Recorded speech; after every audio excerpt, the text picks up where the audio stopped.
गंजाम जिला सोरडा थाना अंतर्गत जरौठारे बाइक दुर्घटना आहत माने हेले 10 माइली ग्रामर अश्विनी पंडा, चिंटू गौड़, सोमनाथ पंडा एवं सोरडार रवींद्र बेहेरा।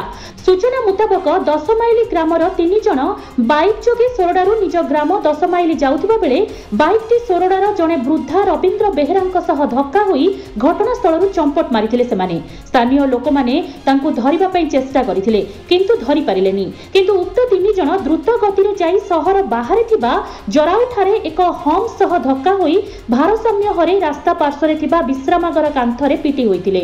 स्थानीय लोक माने समानंको उद्धार करी सोरडा गोष्ठी स्वास्थ्य केन्द्र को आनिथिले किंतु सेमानंकर स्वास्थ्य अवस्था अत्यंत गुरुतर थिबारु 108 जोगे ब्रह्मपुर मेडिकल को तांकु स्थानांतरित करा जायछि।